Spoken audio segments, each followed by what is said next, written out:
welcome back to the channel. I am your host for today, Claire Headley, and we are joined by my special guest here, Mr. Ian Rafalko. Hey, it's great to It's see good. you. Hey. Yes, you too. We were just talking about how it's funny that I feel like I know you, but actually I've never talked to you personally, at least not face to face, a little bit of phone here and there. Um, which, by the way, I would love to sometime on a separate episode talk with you about comparing stories about growing up in the cult of Scientology. I'm sure we could talk for hours about those parallels. Absolutely. I'm what they call a professional yapper. I can run on most of my old streams went on to like 4 hours of me just talking about nothing, but I'm a bit more focused these days, so I feel like that would be a really fun conversation. Awesome. Well, I'm down for that. And today we are doing Severance Part 3 to have what I'm sure is going to be a fascinating conversation. You and I have texted a little bit about some of the crazy Severance parallels. Of course, we're talking about none other than the amazing TV show on Apple Oh TV, my God. Severance, of which there is now season 1 and season 2, and they locked in for season 3. Yay. Thankfully. Oh my gosh. I hadn't Yes. started until I never started watching it until I never had Apple TV Plus for a while, and I started watching like the first season, or the first episode, and I was like, this is kind of boring, so I like stopped. And a couple weeks later, season 2 came out, and so it's like, okay, I'll just throw on the first episode, and it struck me like a bullet. It was insane, and then I was obviously sucked in. I mean, the parallels. It's like they surveyed Sea Org and staff members specifically to draw these parallels. So I love the show. I'm on like the bleeding edge of like, I don't think I'll be able to wait for it to for season 3 even to come out fully before I watch it. I'm just probably going to be on the weekly watch schedule, but we did talk about it a few times, so I'm excited to talk more. Yes, no, absolutely. So, and that's interesting that you say you didn't get into it the first time. I watched it the first season when it came out, and it really didn't I didn't start drawing parallels right away. I will say that. But the Okay. moment it hit me like a ton of bricks. And then actually I finished the first season and then I rewatched the first season right before Right. season 2 came out. And that time I was keeping copious notes.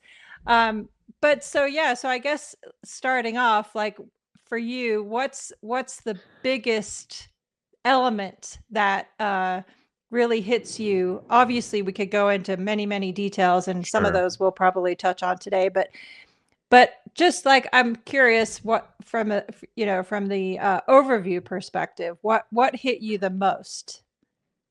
And it's right, there are like so many nuances that I feel like really speak to the Scientology experience, but I think the one main reoccurring thing was, and you see it also in all these different parts, is like the overarching aspect of like uh especially on like from from Lumen management, this aspect of total certain control over anyone and entitlement to that control. Like, Mhm. and in how Mr. Milchick, like he had his role and he had all his, his mannerisms in check. He had all his, you'd think they'd be in the back doing Chinese school before it opened. He all of his mannerisms. He had his TRs in, so to speak. Couldn't change his couldn't react in certain ways. But even people above him, and this disconnect from this higher authority that was like, I felt it, like it just like brought me back to all of this, like uh this feeling of um unquestioning loyalty to this, or even if you weren't unquestioning, you knew you couldn't ask certain questions. Like there was this total separation between this entitled power and the day-to-day average person, let's say, who was just doing their job. Yes, Their job was absolutely. hard to explain, like they Yeah. didn't even know what they were doing. Yeah. Did you see parallels? I'm curious because, obviously, like, for example, there's so many great books on cults and what happens when you join a cult and all that really, to me, helps people outside of that experience understand how that can happen to normal people. But the Innie versus the Outie, to me, the parallel of, your pre-cult personality versus cult personality, did that part hit you as well? Yeah, and especially hearing uh Mark Mark S, be like the work is mysterious and important. Like that concept of importance and how it never really translates to the Outie, but even in small things when he was confronting the protesters outside of in the town square, and he was challenging them in this sort of vague, sort of broad way where you couldn't really because they know that Lumen is bad, and objectively, if you have any kind of like understanding of you know the difference between like what is and is not technically slavery, you would question this severance procedure. You would have major moral problems with it because there are a lot of moral problems with it. But like the way he would challenge them reminded me of the way I would have to justify.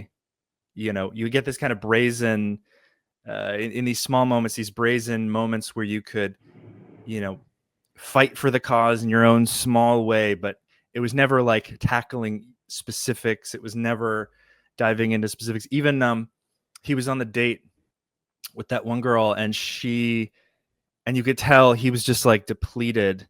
Obviously he had his own baggage, but you know he keeps getting asked the same questions, and he sort of like prepared himself to kind of like kind of reminded me like I would never tell people so easily that I was a Scientologist because I knew all the constant sort of repetitive questions that I'd have to answer, and it is really draining because like you justify it enough to yourself, but you can only do it so far. I mean, he did get really drunk, and that was probably what gave him the courage to challenge those people.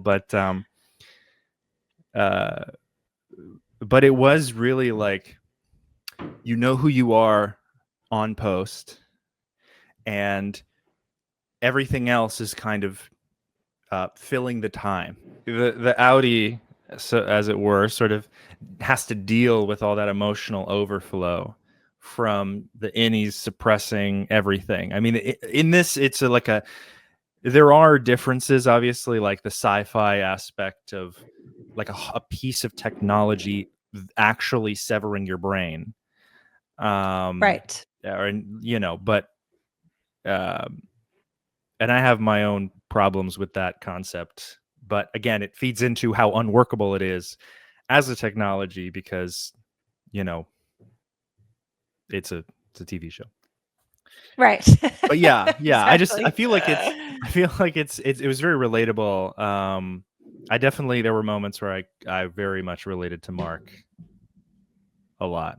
Yes. Yes. No, absolutely. And yes, talking about that protest scene, you're right. It reminded me too of, our scripted responses to any questions about Scientology that never allowed, it was never an actual conversation, right? It's not Right. like, oh, well, let me, I ask you a question and you think about it and ponder your thoughts on something and respond appropriately in that moment, however that might be. It was never like that in Scientology. It was No. always scripted, Well, 100%. I'm allowed to leave. Like, oh, no one's putting chains on my arms, no. But it's like that's not really the issue.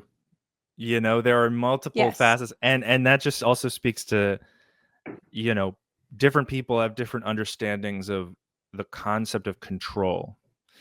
And you know, uh even the way people in his life, you know, tiptoed around this sensitive topic of having, you know, been severed. It was just like very, you know, I could tell a lot of the times people would tiptoe around me. And I mean, I'm a totally different person than I was back then. But again, um, this show just really, episode after episode, was just beating the hell out of me. Let me tell you. Yes. Yeah, no, same for me, and that's why Mark, my husband, he watched the first season, but as I was telling you right when we started, he was like, "Oh, you should absolutely talk to Ian because he's you've obviously watched both seasons." And for Mark, it was almost too triggering. Like, you know, Oh obviously yeah. we both have full-time day jobs, and you know, when you get home at night, you don't necessarily want to spend an hour revisiting dark times, you know? Right. Yeah, Yeah. and he had a very stressful job, so that makes sense. I mean, I find that the second season is a lot more. It strays more into the abstract nature of Lumen itself, as opposed to the, uh, especially because like you know, they come back and suddenly, you know, there's been this whole revolution of, you know, Innie's rights, and this, the little video with Keanu Reeves playing Lumen. And yeah, I found it to be very, it, it gives you a break a little bit from all like the super, you know, like this is something I feel like I could like more deeply relate to. And it was more like, you know, goat sacrifices, and the more like, um let's say, ritualistic differences between Lumen and Kier and all of that, and Scientology, which has very few. I'd say most of the rituals are very bureaucratic and very person to person. It's very like internal, whereas Lumen has all these like actual, like the waffle party, like all these bizarre, um I don't really know, like, you know, with the dancers and everything. They had, Yeah. there were different. They're different enough to where the second season was a bit lighter for me. Still, Yeah. uh, I mean, I honestly, with the second season, I was just, every episode I was like, okay, so they're just going to build suspense forever. I was like, I really wanted to see something happen, and there was like a whole episode. I think it was the episode where, um, uh what's her name? It's been a few weeks now. Helly? No, the boss, the Oh, with the yes, white hair, Miss Coble. Miss Isn't Cobell. that her Yeah, name? like, Miss Cobell, there we yeah, go. she she went on her whole little side quest, and then you find out that she actually designed this technology, which wasn't really evident at all. Honestly, it kind of, um, I mean, if anything, I feel like that spoke more to like how bizarre some people end up from Yeah. being like born into a system like this, where your head is filled with all these different things, and that is nurtured in a closed environment, and kind of how you end up. And um Yeah, it's 100% parallels to the cadet organization in my right. opinion.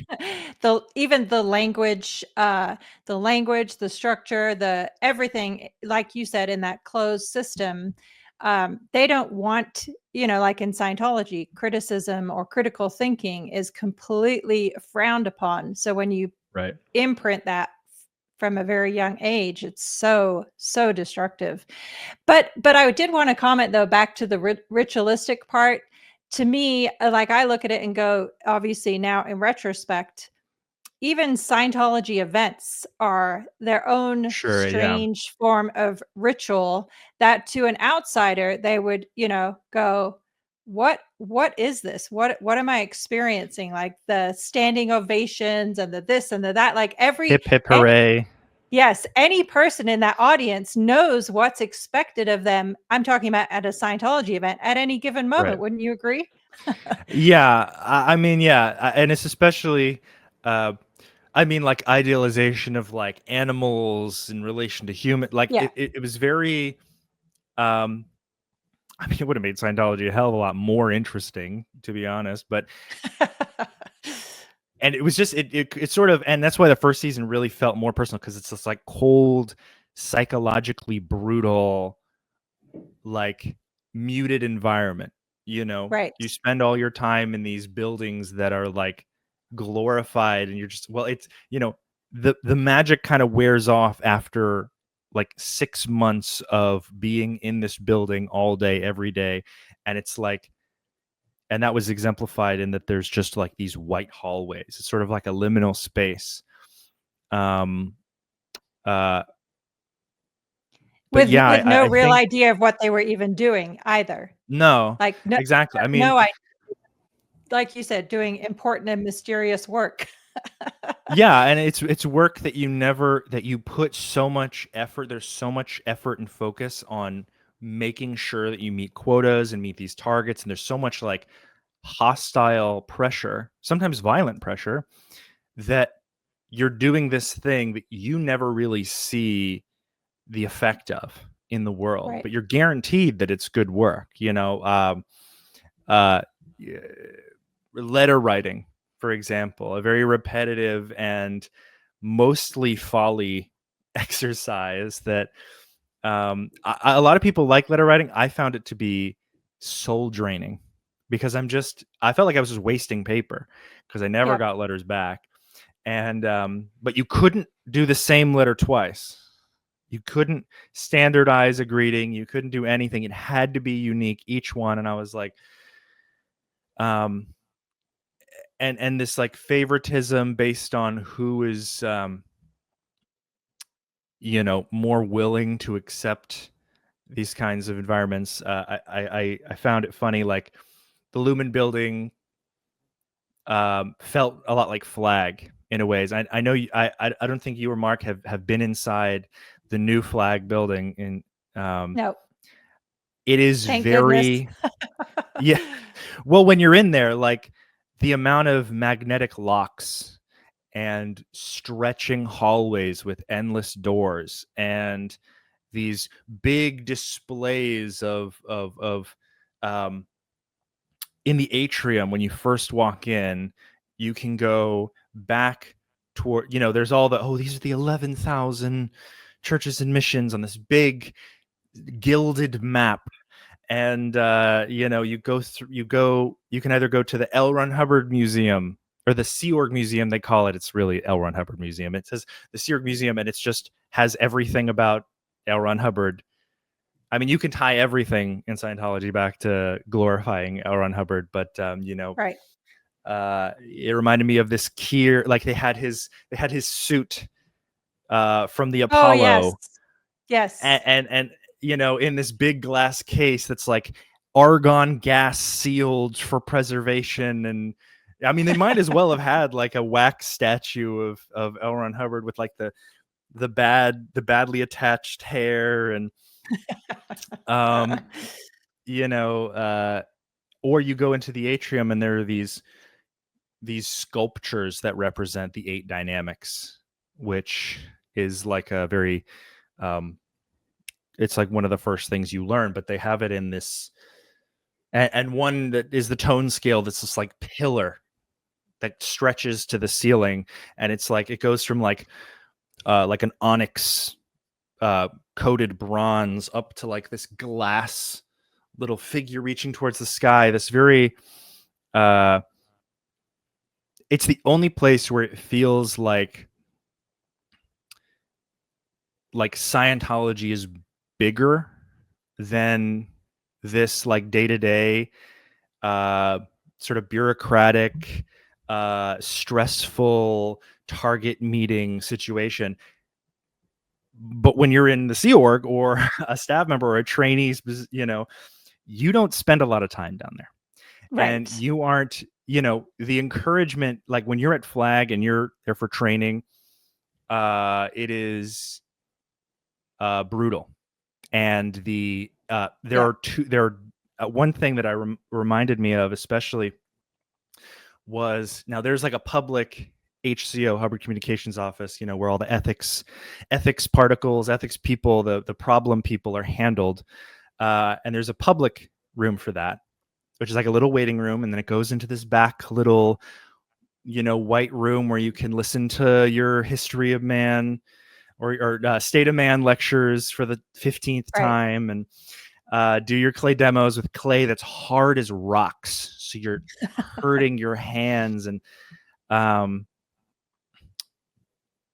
but then there's the staff HCO space.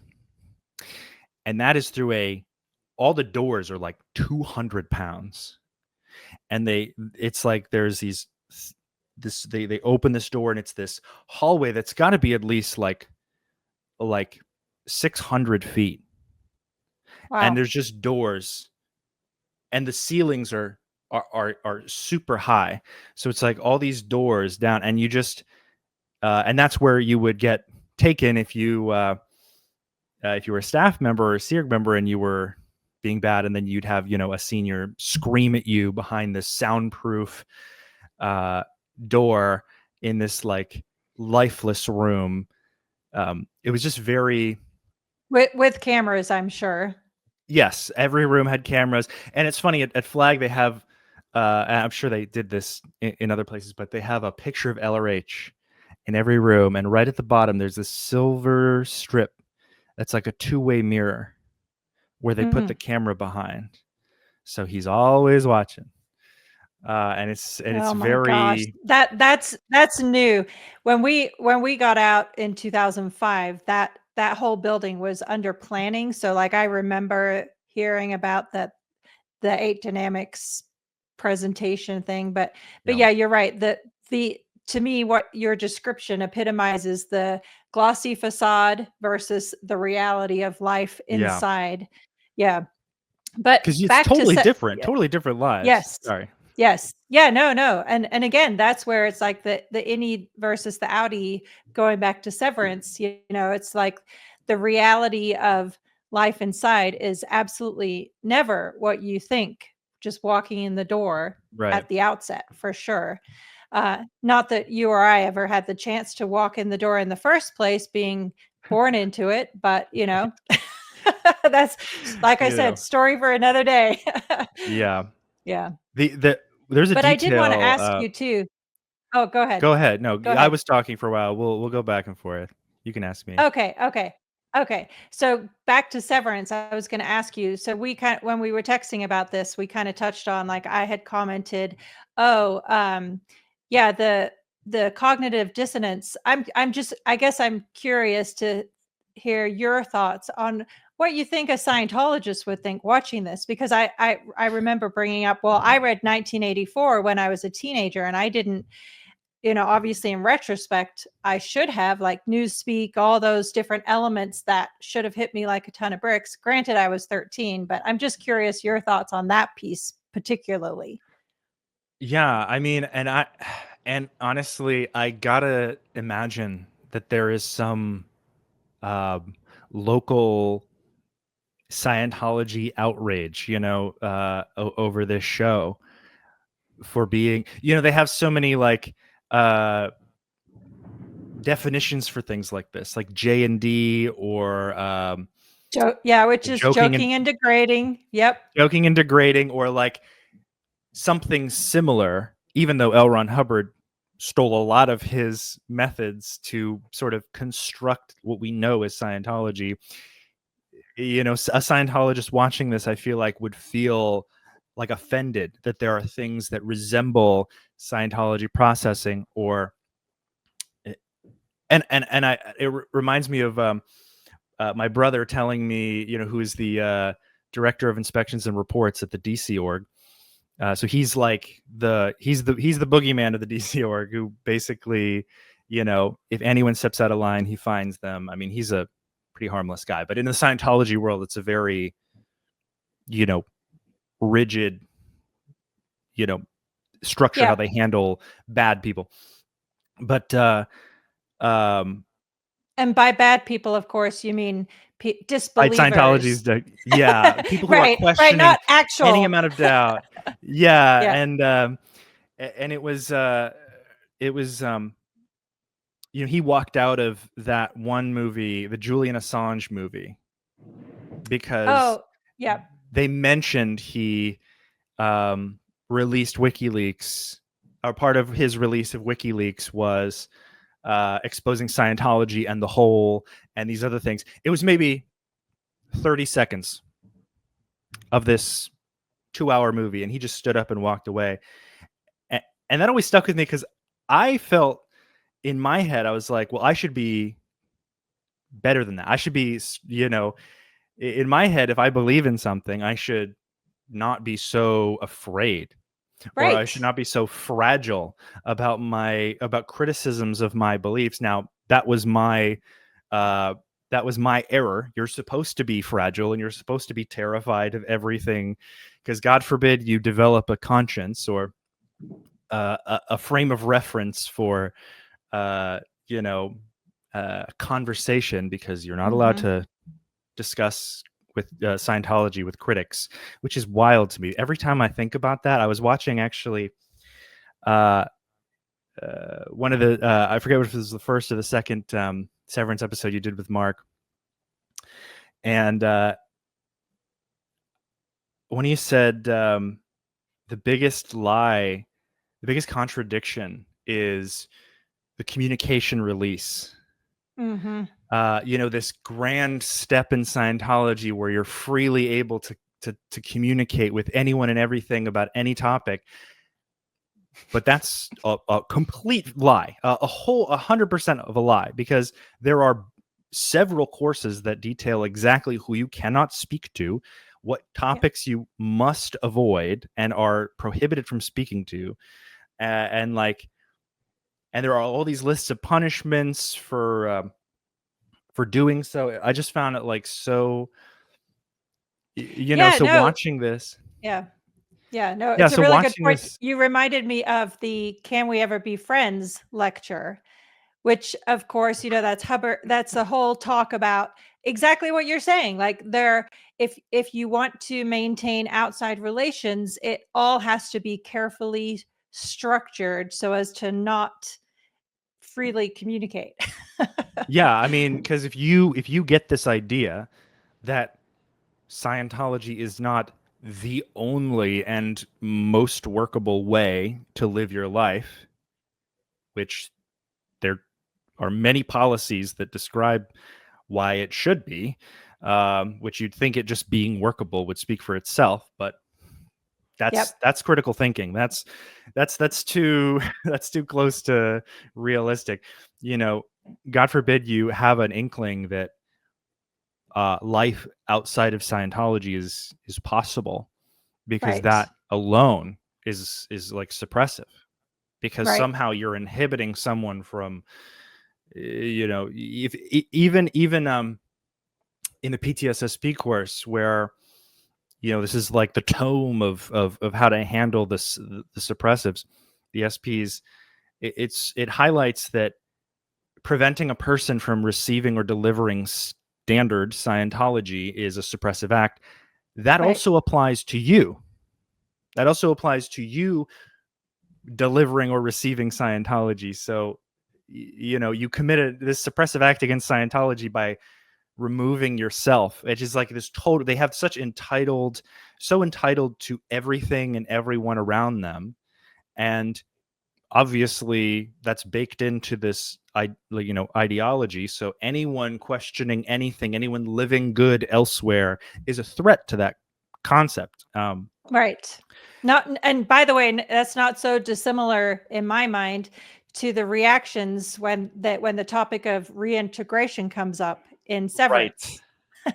Well, there is, they're like, reintegration does not exist. It does not exist. Right. And to that point, like the small details that really hit me, and that I feel like would hit other Scientologists as well, and really make them feel attacked, that they're seen outside, from outside, this personal relationship that they would have with Scientology. Things like Yeah. when Mark does something incorrectly, and you see him sitting in a chair in the hallway reading Keir's policies, or reading the word of Keir, and they're laid out very similar to LRH policies or HCOBs. And that alone, that was like, oh God, my mom's gonna hate this. I mean, it's very easy to set off my parents, but like Mine too. it it would be, I feel, both so gripping, but so to them insulting, that like I think the insult, like, oh, I better not watch this lest I feel emotions that are, that's in theta that I'm feeling, like the negative nature of someone else having observed my experience, which is only Completely. mine, and couldn't be for anybody else, and like would be enough to get them off, Yeah. which is crazy, because I feel like my brother would love the show. I feel like my parents would love the show. I mean, I don't really have they don't really like me very much these days, but you know maybe watch the show, maybe prove me wrong, watch the show, see how, with a stone face, watch it with your TRs in, and I don't know. I think it's silly to be afraid of watching a TV show. Right. You I know. completely agree. I couldn't agree more. But yeah, the compartmentalization that happens in the brain of a Scientologist I think it is fragile, like you're saying, because all it would take is for any person who's a firm believer just to ask any simple question, any number of questions. Right. Um, and if they And it's actually the ask fear. themselves that question, yes, Yeah, and yes, it's that fear. It's like why are you afraid? I thought you were OT. What is right. this fear? Who is this fear directed to? Is it the SPs inflicting fear upon you? Who's feeling the fear? Is it you could turn that into an auditing question. Who feels your Completely. fear? Who's asking uh the question? Why are you feeling fear at a simple act of yeah. just asking a question? Yeah, I'm wondering, who exactly are you afraid of? Are you afraid of me for prosing something that you happen to see, Yeah, walking by, or are you afraid that what I've said makes gives the remote possibility that Scientology will target you, yeah, and you're actually afraid of Scientology, of David Miscavige, right, of this hyper demanding, like entitled authority structure that you've given your given your life to, essentially. right. You've sold yourself for this sort of in group, and it is wild. I mean, the everything about this show, like the break room, which I know you Yes. talked with Mark about. I found it very um it was a reduction for sure. I mean, they couldn't do it one to one. The reduction of like the intricacies, I guess, of auditing, but it's the same premise. It is like a repetitive sort of hypnotic conditioning, and Yeah, in and this way, the emotional breakdown of, yeah, like, the whole remorse, regret, you're a bad person, internalizing everything, all of that. crying, falling Yes. asleep. Oh my gosh, the falling asleep. It's funny. A lot of people. I'm new in Scientology, and there was always this emphasis on hypnotism bad, hypnotism bad. Don't learn about hypnotism. And learning about hypnotism, a lot of these similar symptoms from hypnotism occur in Scientology auditing. And Right. you know on in my own research and observation of the comparison between the two, is there's not a large comparison. The thing is, like, if you sit someone down in a confined space, and with you in between the person and the door, Mhm. which already is a psychological manipulation tactic, Right, which Um, and by the way, you mentioned that, but that is covered in Hubbard's writing, that is how yeah, you position it so the person cannot leave. You're going to force them to stay there no matter what. yeah, and that's, I mean, that alone, like that level of like subconscious submission primes a person to Yeah. be hypnotically receptive, and you repeat things. Repetition is extremely prevalent in hypnotism. uh you know they get drought. I mean, he adds all this extra, oh well, the blow off or boil off, and the thetan is like blah blah blah. Anatin, the Yeah. analytical attenuation. Yeah, and and you add all this stuff so that in the moment you can justify this process. Honestly, you're doing a lot more work in a sense than the than the pre-clear, the person being audited, is, in that you are thinking for them. You're doing all this processing uh to cover the fact that you're just like hypnotizing them over and over and over and over. And sometimes it's not as direct, and Yeah. sometimes it's not always. Sometimes it's uh, simply for the purpose of like battering someone into a more receptive state psychologically. And Right. I think especially with the example in the show where it's an apology, it Yeah. is this person sitting there unable to leave, you know, having to apologize over and over and over and over and over, and conditioned to, in a sense, feel sorry and to Yes, feel and shame for this thing. yeah, and to use the words given to them to apologize, which is ties back to the kind of a cross between ethics and Chinese school, obviously you're Yeah. chanting the same thing over and over again, but the words are given to you, like no Right. variations, no nothing, has to be that exact script, which is so again, that's one of you're right, that's a piece that has eerie parallels. Yeah, and I feel I feel like if I put myself in the Scientologist shoes, I'd be like, oh, it's nothing like that. Oh, it's oh well oh, but we freely give, like, I would be like, oh, but the policies I have read, I'd pull directly from what how I'm supposed to justify it to say, oh well, the writing says that this would not work on a person. But very few Scientologists actually learn how hypnotism works at all. I mean, they Right. refer to something like Dianetics, which if it says anything at all of substance, I'd be surprised. I mean, they'd probably come after me for that. But again, I uh, I find it very clever that they guise it Yeah. in like, oh, auditing is makes you less susceptible to hypnotism. Based on what? I wonder. Right. Like, Well, and you know that in uh, his personal library, Hubbard had all the psychological textbooks of like 2,000 books of other yeah, practices than Scientology. So he can read it and he can have that knowledge, but not a Scientologist. yeah, but don't, but Scientology auditing is definitely not hypnosis. Even though he had to learn all of these things about psychology, hypnosis, control, etc., to make Yep. Scientology, it has nothing to do with any of these things.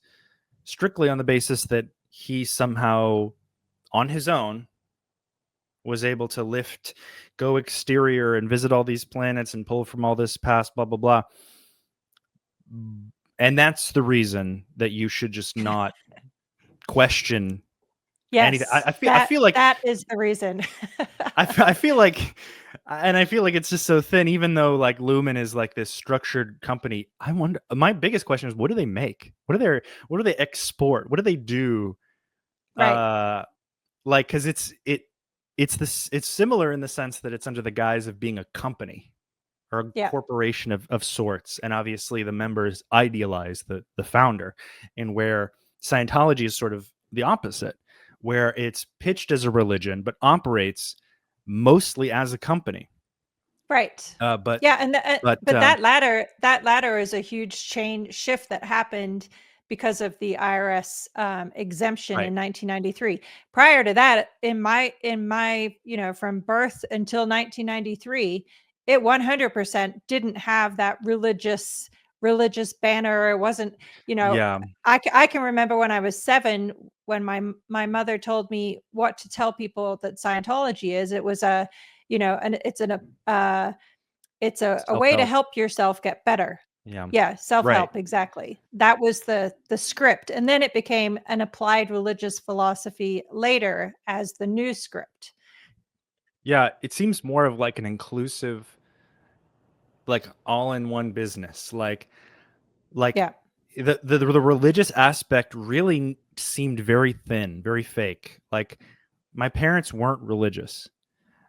They kind of just said it's the word religious did a lot of heavy lifting in what they did, because we didn't pray. We didn't have any kind of there was no spiritual empathy or spiritual nature to their relationship with Scientology. It was always production equals yep, morale, and right. production with getting audited or doing auditing equals morale in life and able to handle things.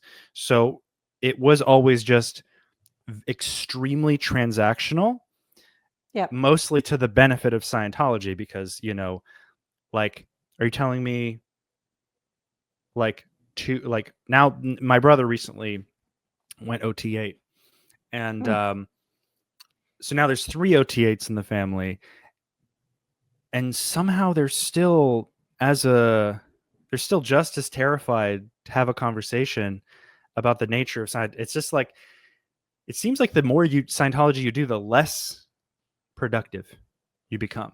Also, I absolutely. mean, you know, so it was just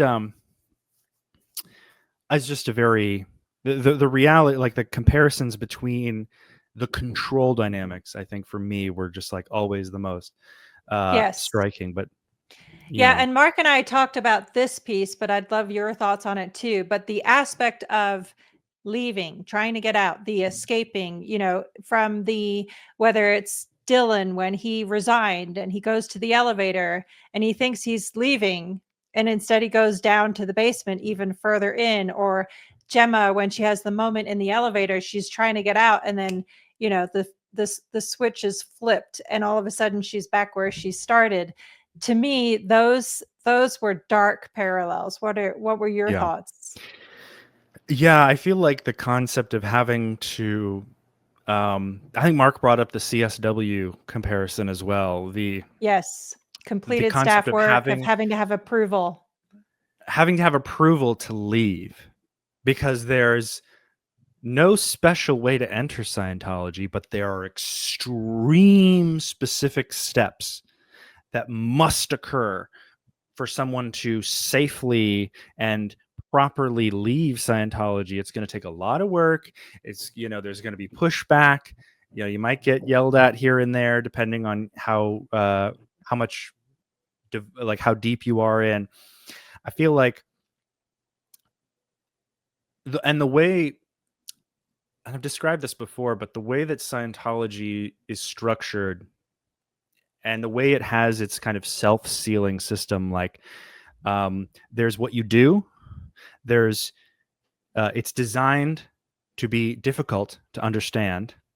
Well, Yep. mostly because it's nonsense. Like, but let's say for the let's say for the sense, it's designed to be. It is difficult to understand on as is.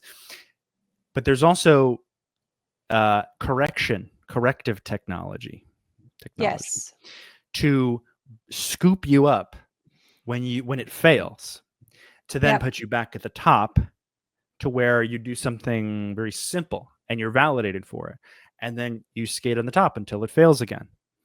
um, the amount of, I think, really it made me think of the amount of people, no matter what position at Flag. I spent a lot of time in the qualifications division, on the, I think it was the 5th floor, where which is of the qualifications division of Flag is by definition supposed to be where the most standard perfect application of Scientology is delivered and is, you know, decided. Right. But even the They even the qual even the qualsec was getting like cramming. He was even the highest, like, well, I guess the highest would be the senior CS, but the like all these people who were above me were getting corrected for their lack of the ability to spot a floating needle or to not apply this technology, or I would get reprimanded for something and then I would show them a reference and they'd be like, okay, that checks out. And I'm just like, so there is no consensus. There is no, Yep. and everyone's sort of just kind of bumbling around, bumping into each other, and this whole professionalism. I think the fact that there's such harsh white glove policies, like cleaning policies, also does a lot of Yep. work, because Did you if catch things that look White Glove was clean, also in Severance, by the way? I did.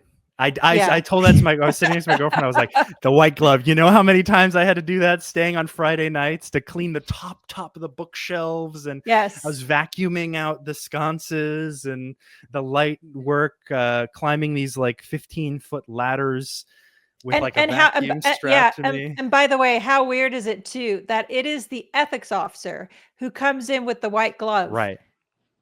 because it's, so weird. So I know I, I it's probably have 200 memories of nobody's going home until you get a white glove pass on your spaces.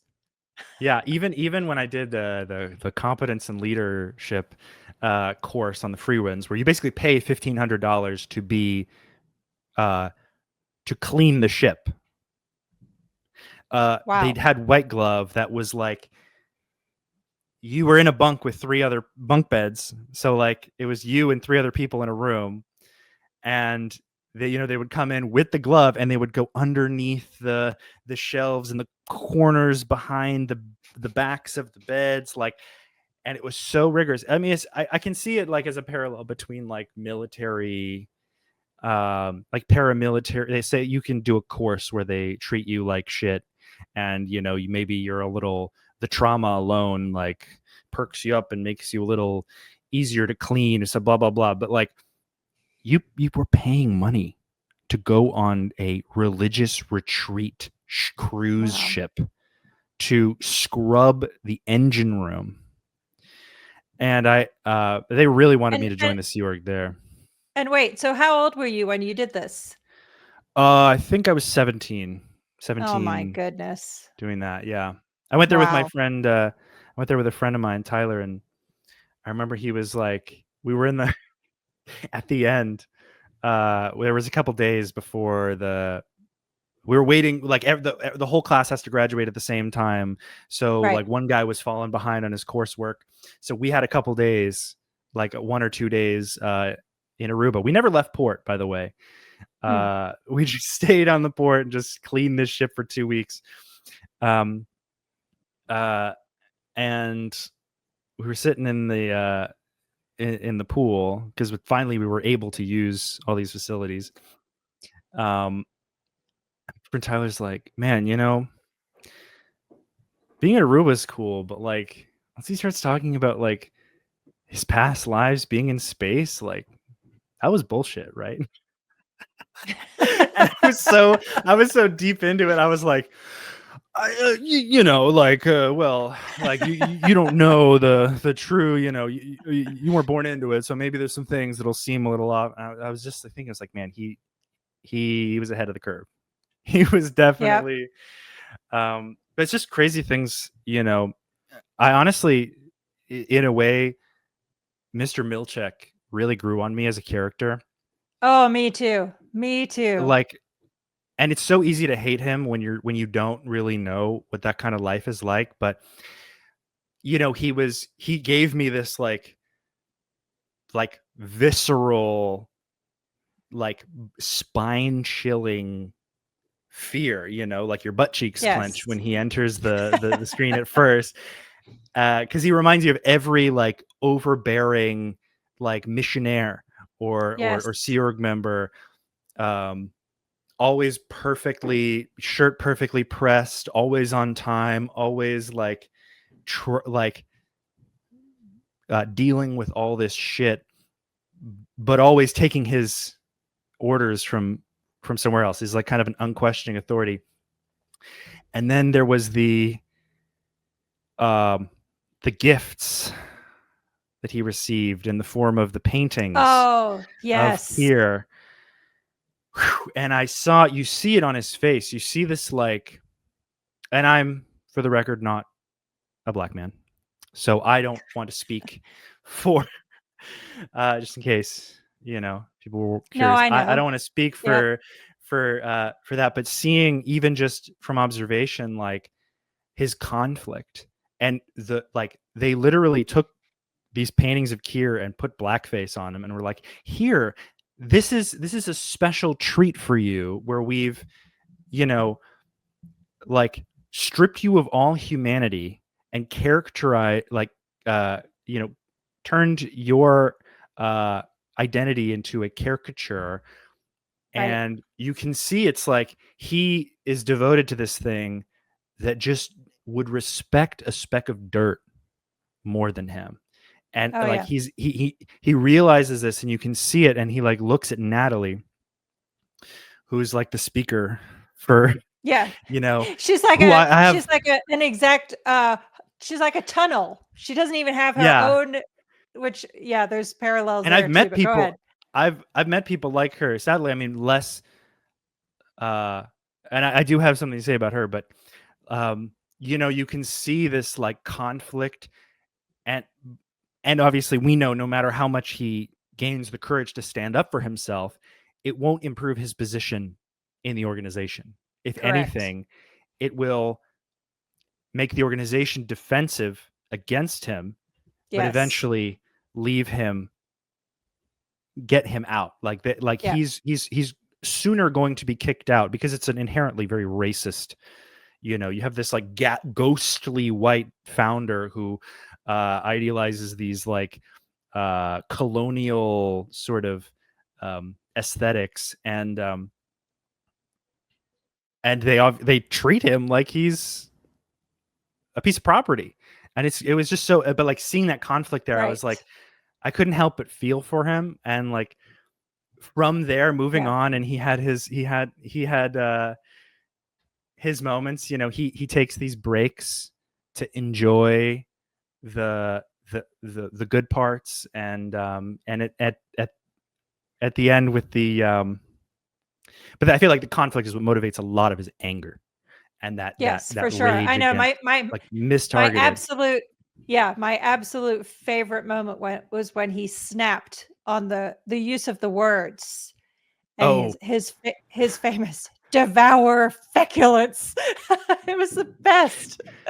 and especially they were like criticizing him for being well spoken, which speaks to Right. also like the naive sort of barbaric mentality of the higher ups speaking down to this like clearly well-spoken black man who does his job to a T, Yep. unquestioningly, shows up.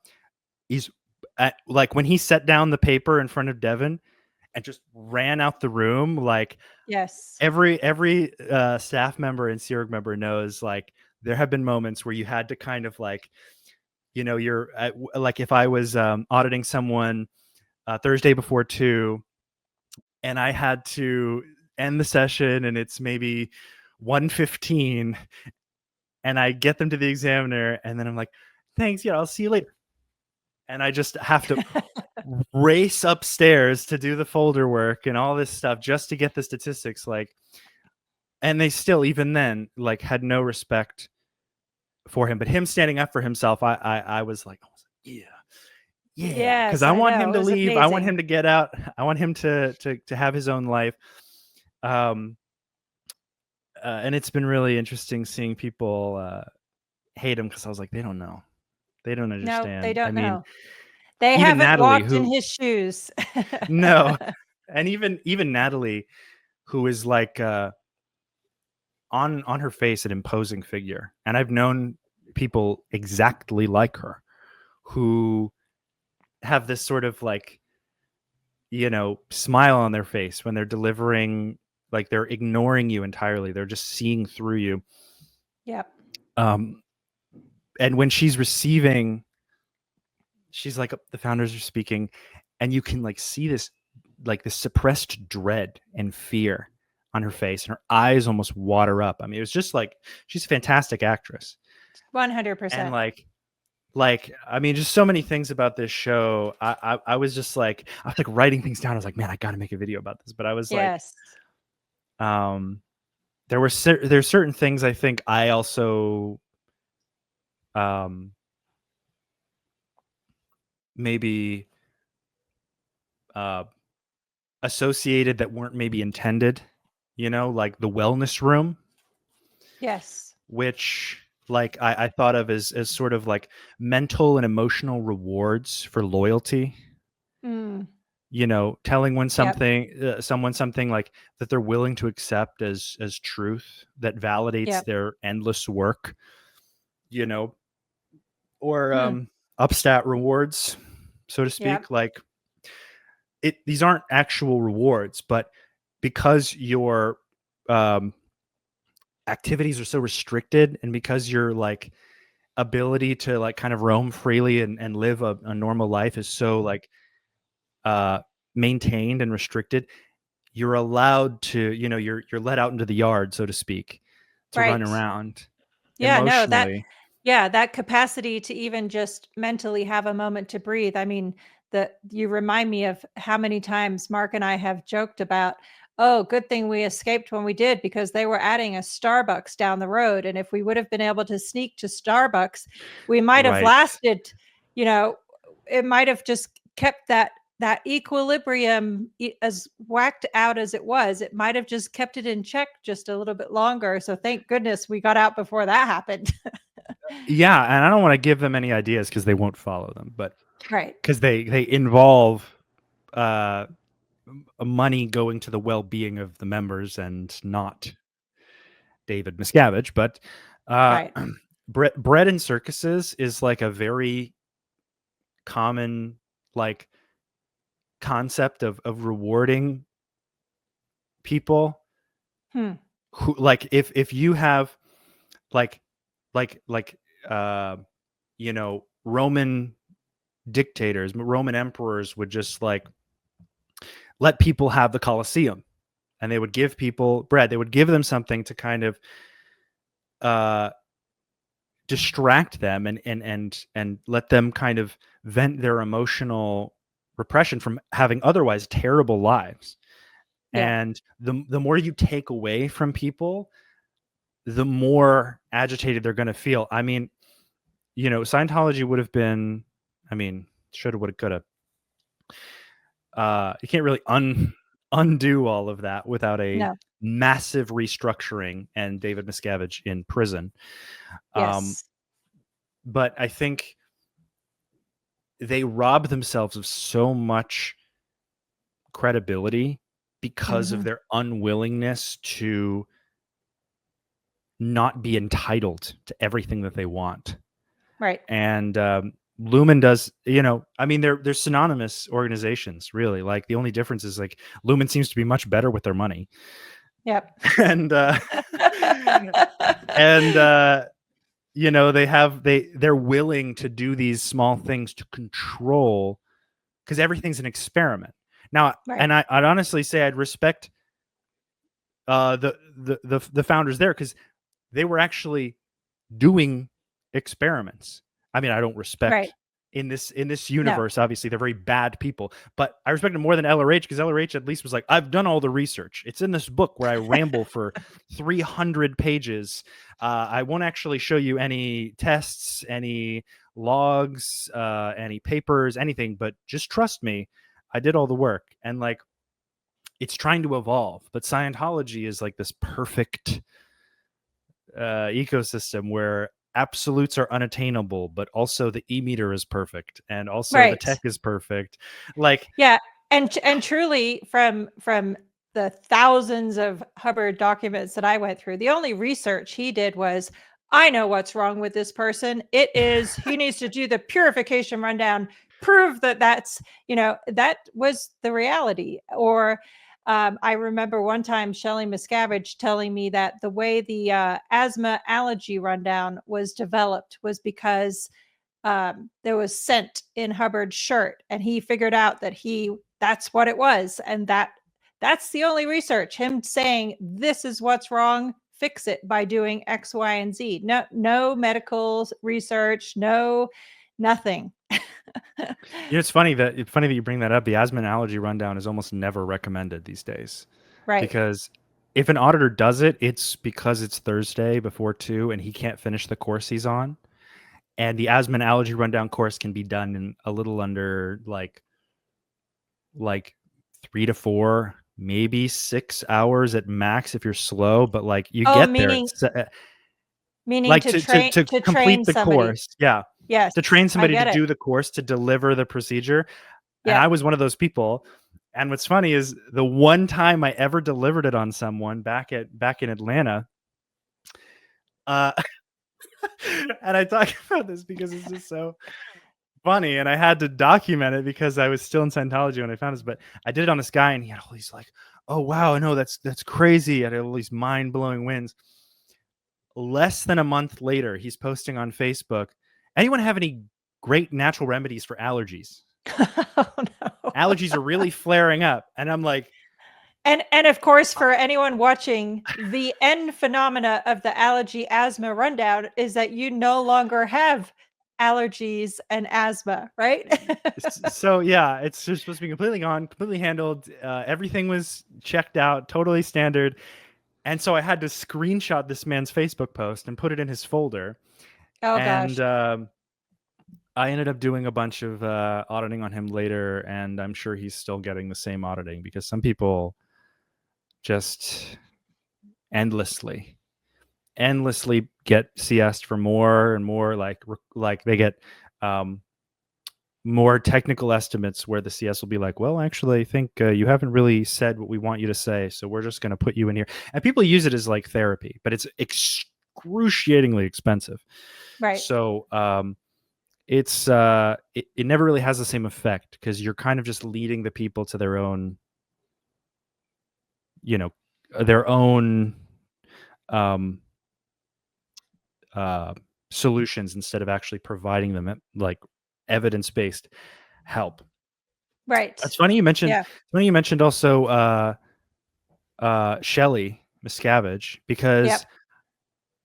I can't say that there's like a direct parallel, especially in the relationship that they had, but Gemma was giving very much Shelley Miscavige vibes. Obviously, I think it's Yes. more so like the concept of being able to just disappear someone and Mhm. control the story.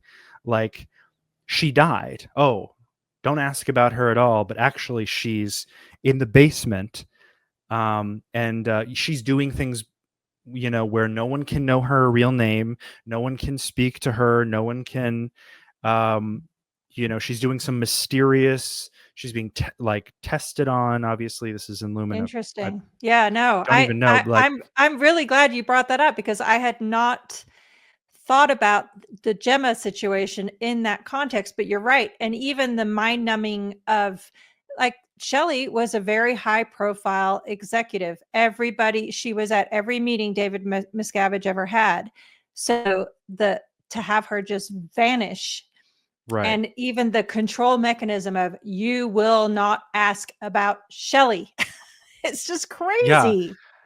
I mean, I think that it speaks to like the entitlement of power. Like, Yeah. David Miscavige delusionally believes that he has the ability to erase people and to Correct. control the thoughts of these people, which,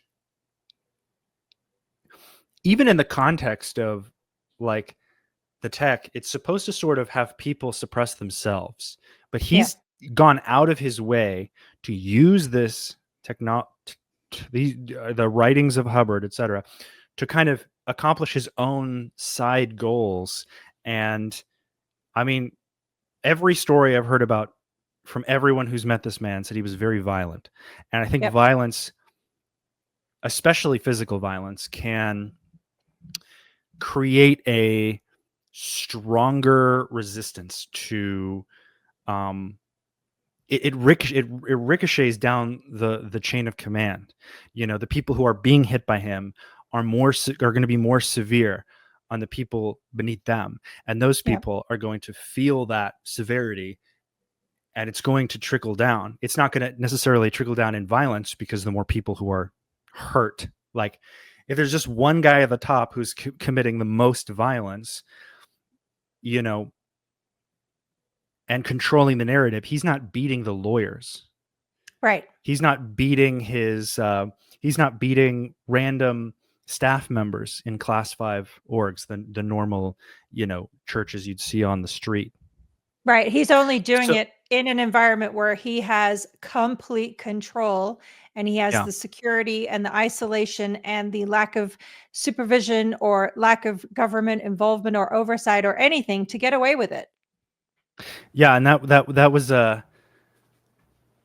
when you're thinking about in season 2, what was his name? The big guy, the real big Oh guy with the yeah. beard, I can't, like Mr. Drummond or something, Mr. Drummond. Yeah, Drummond. Yeah. Mr. Drummond. Like when he's just like looking at Mark and being disrespected, he just pops him right in the face, and then just starts beating the shit out of him. Like he is in a building where he has no safety nets. He has no, there's such a broad sort of power stacked against him that he could get his ass kicked, and Yeah. no one would. It seems like they could just kill anyone they want and get away with it, as so long as there are no cameras, there are no microphones, and more. Obviously, they say there are no microphones and they say there are no cameras, but suddenly they have videos of everything in every place, and they're listening to all these conversations. And in Scientology, like no one is allowed to record except for Scientology. Right. You leave your phone at the door, or it has to be turned off, or if you record anything, especially at Flag, let me tell you. But there's a camera in every room, every auditing room. So at Flag, there are these auditing rooms where they're in different sections. There is a VIP auditing section, which I think is hilarious, because there are literal policies against that VIP treatment. But policy doesn't really matter anymore in Scientology. No, for sure. So like there are these rooms, and on there's one super long hallway that has like 200 auditing rooms in it. It's like an L, and within that L there's like 200 rooms, and every single one has a camera, and it also has a cable that you can connect the e-meter to. So in the internship, which is where once you've done all the courses on how to audit someone, you like actually are given people to audit, and you're kind of watched by the organization. There's this thing in the back of the room, which is like setups of e-meters and screens, where you have certain rooms that are allocated to you on the computer, and you can watch the session. And these including the live reaction of the e-meter from that station. Which on an academic level, this would make sense if it was a fake session, but these are real people, and these are real, let's say, admissions. These are real secrets that they're telling. A lot of these people do not finish the internship. So when you're in there, it's kind of implied like every secret you tell, everything you say is going to be heard, and when everybody goes downstairs into the mess hall at dinner time, they're going to talk about it. Yeah. And they're going to talk about you. There's just such a disconnect between. I remember recently watching one of your streams with Mark, and he brought up a good point that was like, you don't have TV, in the Sea Org, and you're not watching shows, you're not reading romance novels. So all the drama that you get is just gossip and just like I what know. you hear. From people's private auditing sessions. It's Oh yeah. insane. Yeah. Yeah. The amount of people who are like reading through PC folders and they're just like, oh, right, this right here, this circled in Mhm. red, or sometimes it's just like, oh, well, there's another, he's doing this. I mean, some of the things that I've learned, a lot of things I've heard, I cannot repeat because they Yeah. are very, uh, we could not post this video. Yeah. It would I have to know, be it makes totally sense. bleeped. Yeah. But it's very, it just kind of all kind of hits you at once, especially watching like, you asked, about the leaving process. Yeah. There is no guarantee of people who leave like being able to Mhm. easily. And when there's this, like, let's say you have to leave for some urgent reason, especially the Sea Org or especially staff. I mean, Sea Org is like the hardest to leave, and then staff is, a little less hard. And then public can basically come and go as they please. They'll get like a slap on the wrist or some reprimands depending on what cycles they're in the middle of. But Yeah. uh, if there's any urgency, it's the punishment for you needing to leave faster is like increased. Like Ugh. we have to keep you for longer because like, why do you need to leave so bad? Well, Yeah. like, well, you have to cancel these things. A guy I was on staff with, his grandma was dying, Mm. and she was in the hospital, and he, a guy named Daniel Burns, and he was like just trying to see us. He's like, he wasn't even leaving staff. He just wanted to go see his dying grandma. Right. And she's like, Right. well, she's been in the deputy executive director, guy named Dexter Manuel, was like, well, she's been in the hospital before. It's like, maybe this is okay. Maybe we'll just finish up your PC. I was there. I had a free schedule. I could have taken this PC. But instead they made him wait a couple days, and she did die while he Oh, was no. still Ugh. there. And so then he was able to go to the funeral. Then it was like, oh, Oh we'll just my gosh. take a week, go to the funeral. And it's like, these things are the things that stuck with me Yeah. because It's I spend, intentional infliction of mental and emotional torture to an individual to yeah, do that. Ugh. I'm, It's I mean, unbelievable.